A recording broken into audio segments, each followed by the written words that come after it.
Ladies, gents, boys and girls, Papa Smoke back again for another video. Okay, so this is the first video in October, my favourite month. So happy October everyone. And I love it towards the end of October, I like Halloween, and then I love it towards the beginning of November when we got the Day of the Dead and everything like that.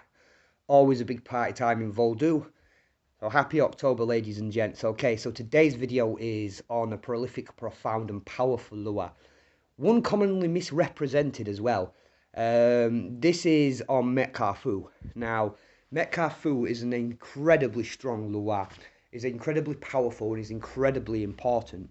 He knows how important he is. So when he's misrepresented, say for example, with phony spiritual jewelry or phony items that can be found in a lot of online stores, yeah, this runs the risk of incurring the wrath of some of the most negative spirits in Vodou. He knows how important he is, you see, so he might not deal with you himself. He might send something like a loup-garou or a vampire to come and absolutely destroy you, yeah? So what I would say is do not buy any sort of dodgy skull jewellery, bone jewellery, any sort of silliness off the internet from practitioners that are not dedicated vaudouissants, yeah? When you're working with Met Kafou or you get work done with Met Kafou, it has to be a life and death situation, yeah? Right? And it will not be some sort of cheap, shammy spiritual jewellery. Yeah, he's not that kind of luard, you understand? He's got more important things to do than settle like petty spats or bring people certain sort of positive gain and stuff like that. He's not that kind of luard. You can't stick him in some jewellery and have a laugh with him. He's not, you can't really, it's not at all. I just mentioned that because I've seen like a lot of places on the internet have sort of fake spiritual jewellery and they call it Met Carrefour or in some cases Baron Carrefour. Both of these are wrong, yeah? There's no such thing as a Baron Carrefour, yeah? He's a Met, he's an owner of the crossroads. Met Kafou means owner of the crossroads, yeah? Met Carrefour, wrong. Doesn't mean anything, has no direct translation. Baron Carrefour, wrong title, wrong name. Again, the name doesn't mean anything, has no direct translation. Whereas Met Kafou himself means owner of the crossroads, and indeed he is the owner of the crossroads. He's a twin entity to Papa Legba. So Papa Legba controls a rather more reasonable gate. The gate that Papa Legba controls can still pose some dangers, but is overall benevolent compared to the one that Met Kafou controls. But Met Kafou himself owns all of the crossroads, yeah? So to go through Papa Legba's gate, you need to have a road opening, or at least Papa Legba's permission. To go through Met Kafou's gate, yeah, you just need to have been introduced to him properly so you can work with him so he'll open it for you, yeah? Right, but if you go through that gate, it doesn't matter which world of the Lua you are trying to access, yeah? You will have to pass through some of the most dangerous aspects of the Petro Lua world. So it's inadvisable to go through Met Kafou's gate unless you are an extremely advanced practitioner, yeah? So let's recap. Met Carrefour's wrong. Don't buy any idiocy from online from him because if it gets his attention, it'll upset him and then you can even be killed. And he controls one of the most darkest gates in Vodou.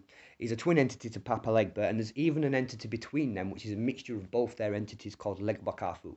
Yeah, but we're not going to talk about him today. Now, Met Kafou's colours are red and black. His day is Monday, and his saint association is Saint Andrew. Now, some people mistakenly associate him with Satan. This is based on an incorrect understanding of the spiritual worlds in Vodou. In the spiritual worlds of Vodou, there are many different worlds. There are not just a heaven and a hell and a purgatory, yeah? There's Guinea, the world of the Rada Lua. And there's an extension of that world, the world of the Nago Lua, sorry, like where Ogun and that from, yeah? And then there's the world of the Congo Lua. There's the world of the dead. There's a separate part of the world of the dead, the world of the unclaimed dead, the Gede, yeah? Right? This is all getting complex, isn't it? And there's the world of the Petro Lua. Some of these worlds intersect each other, some of them don't, but there isn't a heaven or a hell, so you can't really associate Met Kafou with the devil. Plus, in the Vodou creation story, Bondier created everything and then he left because he was disgusted with the behaviour of man and he left the Lua in charge, yeah? He didn't scorn Met Kafou or damn him to be eternally stuck in the world of the Petro Lua. So these are differences that between Met Kafou and Satan that means that Met Kafou couldn't be correlated with Satan, if you understand what I'm saying, yeah? And this is also why people misrepresenting him online, a lot of the places that actually misrepresent him online are satanic places, and they do this because their mindset is only of an Abrahamic level and not of an African spiritual beliefs level. Okay, so it's all about understanding who he is properly and paying proper respects to this deity, yeah? The things he likes are spicy foods, cigars, coins, grilled food, rum. Things he don't like, disrespect, his name being used in vain, his name being used to threaten people for petty, stupid shit, yeah? Being petitioned for petty reasons such as lovers' spats, settling scores, things like that. He's a life and death deity only. He basically knows how important he is, so if you call him down for something he sees as trivial or petty, he will punish you. But again, as I said, he knows how important he is, so he might not punish you himself. He might send another dark lure from the world of the petro lure, and believe me, there are some in there, there are a lot in there that you don't want to come a cropper of. Yeah?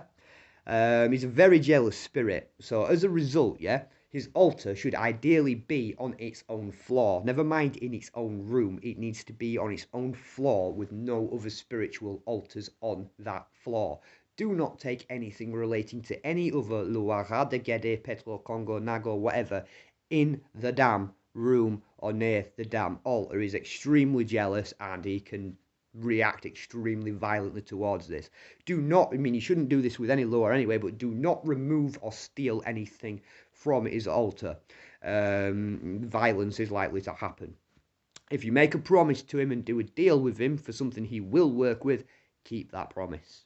Yeah, he's not one you want to stiff. You don't want to stiff any of the Lua, but if any of them are likely to smoke you and leave you brown bread, it's Met Kafou. He's one of those. He's one of those. Now, that being said, this deity might be capable of the most fierce levels of mass destruction, and he might be able to bring some of the spiritual forces to bear that are capable of the most fierce mass destruction, but he can be an extremely benevolent force. Met Kafou himself is my Mette, and there's a few cases where he's performed extremely benevolent acts for myself and my children. He saved my life on a couple of occasions, and he saved one of my children's lives on a couple of occasions. Yeah, like I said, he's a life and death deity. He's one of those that can help and will help if it's life and death and it's extremely important. But if you approach him wrong, if you come to him all fucked up, if you don't step correct, if you don't offer him things right, if you don't keep your word, and if it's petty or trivial, yeah, you're gonna get hurt, yeah? Gonna get hurt. So, due to his immense power, how strong he is, yeah, and how much of a big spirit he is, shall we say this in English translation, yeah, his possessions can be quite rough as well and quite violent. When he's mounting, so the stage where the spirit's getting hold of your body and you're convulsing and your body's trying to resist, yeah, this has been so violent in some occasions it's caused death, yeah. So again, he is one to work with severe, not severe, sorry, with extremely experienced practitioners. And if you're going to call him down with these experienced practitioners, don't do it in an environment that can be unsafe. Make sure there are other people there. Definitely don't do it alone. Experienced practitioners that have been introduced with him and serve him only. This is not a bodge it yourself spirit, okay? What else can I tell you about him now? I'm not going to put his Veve up in the. I will write about him, but I'm not going to put his Veve up in the post because I don't want people to mess about trying to access him. But he can be an incredibly powerful ally, yeah, right. But he's one of those that he is as dangerous as he is powerful, yeah. You don't want to get on the wrong side of him. It's not something that's advisable. He's an extremely, extremely strong force. I'm fortunate enough to have him worked in my life in a positive way. I've never petitioned him for anything negative. Like I said, you can't petition him for anything petty like score settling or out like that. I have worked with him in other rights like life and death situations to remove certain spirits that were trying to drive people to kill themselves and things like that. That's because those spirits were sent from his world and he dragged them back to his world. Life and death situations like that. Any questions, hit me up in the bottom. If you're going to comment and add to this, yeah, make sure it's right, because I will check you. Yeah, because we can't be having incorrect information on Petit Loire. It's dangerous. It's like smoking around explosives. Anyway, don't do that. Anything I wouldn't do which don't leave you a right lot. I Bobo Loire. I Bobo Met Kafou. Good night, YouTube.